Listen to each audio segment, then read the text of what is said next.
Milch aufschäumen ohne Dampflanze. Klingt nach Kompromiss. Ist es auch, aber vielleicht ein besserer, als du denkst. Ich zeige dir heute, wie du sogar ein bisschen Latte Art so hinbekommst. Und welchen Trick du kennen musst, damit die Milch wirklich gut wird. Hi, ich bin Chris, leidenschaftlicher Homebarista und heute schaue ich mir den Giotto Milk Play Milchaufschäumer an. Den hat mir Coffee Friend zugeschickt. Ich habe ihn gratis bekommen, wurde aber nicht bezahlt und ihr bekommt hier meine ehrliche Meinung, wenn ihr nach dem Video neugierig seid.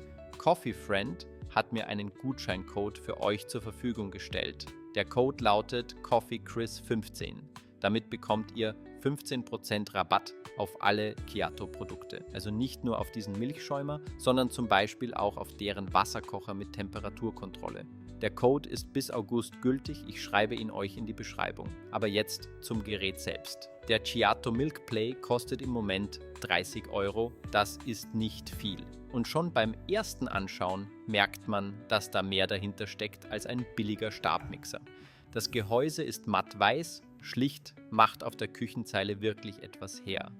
Das Kabel ist etwas kurz, das muss ich sagen, aber ehrlich gesagt lieber zu kurz als ein meterlanger Kabelsalat. Das Prinzip ist einfach. Milch rein, Aufsatz drauf, Modus wählen, Start. Ein kleines rotierendes Element in der Mitte arbeitet Luft in die Milch ein und erhitzt sie gleichzeitig. Dafür gibt es 4 Modi, einer für starken, dichten Schaum, einer für cremigeren, etwas feineren Schaum, einer zum Mixen ohne Schaum, also zum Beispiel für Kakao oder Matcha und einer für kalten Schaum. Außerdem liegen 2 Aufsätze bei, einer mit einem Metallring, einer aus Plastik ohne Ring. Laut Beschreibung ist der aus Plastik ohne Ring für Kakao und der mit Metallring für den Schaum, um Luft einzuarbeiten. Jetzt zum spannenden Teil. Was kann das Ding wirklich? Für einen klassischen Latte Macchiato oder Cappuccino mit dichtem Schaum, das funktioniert richtig gut. Der Schaum wird fest, voluminös und die Milch kommt auf eine angenehme Temperatur. Mein Tipp: stoppt den Schäumer etwas früher, als er von selbst aufhört. Bei mir war das nach etwa 1 Minute 30. Die Temperatur lag dann bei ungefähr 55 Grad Celsius. Die Milch ist dann süßer und angenehmer im Geschmack. Wer das genau haben möchte, misst einmal mit einem Thermometer nach und schreibt sich die Zeit auf. Ich schreibe euch das auch nochmal in die Beschreibung. Wenn ihr gerade noch dabei seid und mehr solche Tipps wollt, ein Abo kostet euch nichts und ihr verpasst keinen weiteren Test. Auf dem Kanal kommen jede Woche Videos zur Lelit Bianca, zur Gaja Classic und zu weiteren Kaffeethemen, die euch als Homebarista wirklich weiterbringen.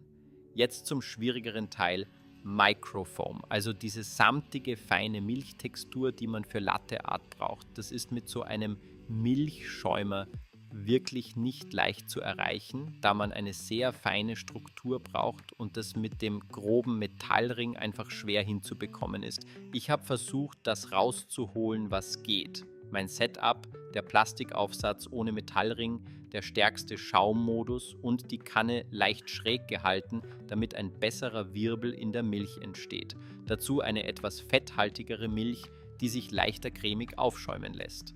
Am Ende habe ich dann noch kurz auf den Modus für Kaltschaum gewechselt, um final noch etwas durchzumixen, ohne weiter zu heizen. Das Ergebnis war trinkbar, sogar gut trinkbar. Und man konnte ein bisschen Latte Art hinbekommen. Der Schaum war etwas zu grob für einen sauberen Pur, aber für einen Anfänger oder jemanden, der einfach mal üben möchte, ist das eigentlich bemerkenswert für 30 Euro. Perfektes Microfoam bekommt ihr damit nicht, das muss man klar sagen.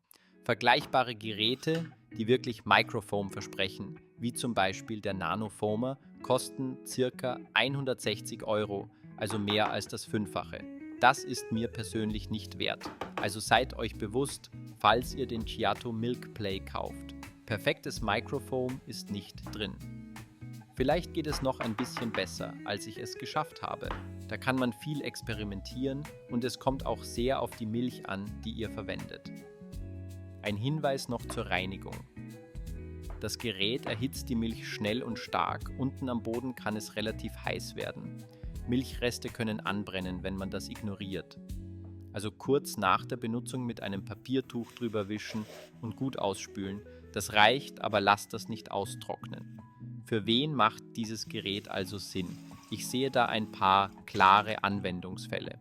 Erstens: Ihr habt eine Einkreisermaschine, also eine Maschine, die entweder brüht oder Dampf macht, aber nicht beides gleichzeitig. Statt zu warten, dass die Maschine umheizt, macht ihr einfach parallel die Milch hier. Das ist vor allem auch praktisch, wenn ihr viele Gäste habt und mehrere Cappuccini hintereinander zubereiten wollt. Mit der Gaggia Classic sind zum Beispiel 2 Cappuccini gut möglich, aber wenn ihr mehr machen wollt, wird es schwierig. Zweitens, fangt gerade erst an und wollt schauen, ob euch Milchgetränke überhaupt liegen, bevor ihr in eine teurere Lösung investiert. Oder drittens, das ist bei mir persönlich manchmal der Fall, ihr habt eine Dual-Boiler-Maschine, wo ihr den zweiten Boiler ausschalten könnt, einfach um Strom zu sparen. Kommt dann aber drauf, ihr möchtet doch spontan einen Cappuccino, habt jetzt aber nicht Zeit, den Boiler hoch zu heizen, dann kann man damit schnell die Milch schäumern. Natürlich nicht so schön, aber geschmacklich, ehrlich gesagt, schmeckt das dann am Ende genauso gut. Mit einer Dampflanze ist das kein Vergleich, so ehrlich muss ich sein.